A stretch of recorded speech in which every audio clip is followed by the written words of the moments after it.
续来看这条，这是美食的卖场所卖草莓果，检验出有 A 肝的病毒。虽然是紧急来回收，而且甲17000公斤拢处理掉，但是互立委来压料，讲老早伫3月份，美国就已经发出着通报，但是咱台湾这边拢无反应。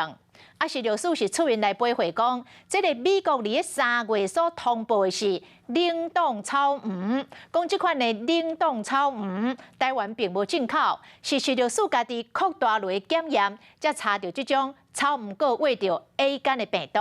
石榴树讲，即卖针对着美食卖场所卖草莓果，会一批一批来查验。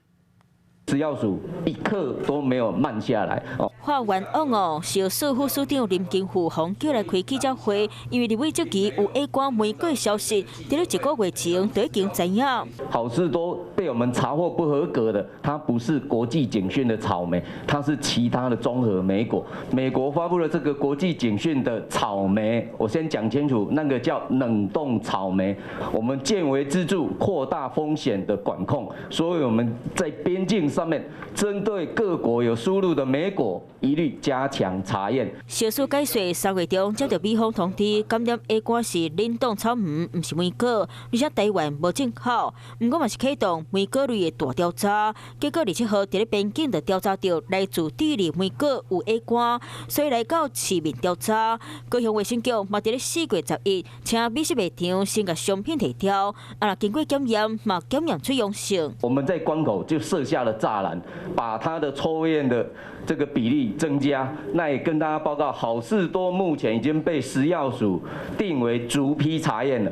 对这件代志，美食卖场嘛发出公告，甲会员回释咧，嘛讲到4月30已经收到6970包提回来商品。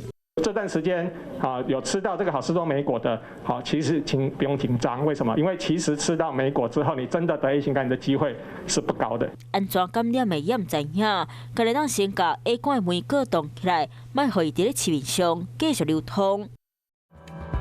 Hello， 我是叶明。想要看到更多更及时的新闻内容，请订阅华视新闻的 YouTube 频道，并且按赞，开启小铃铛。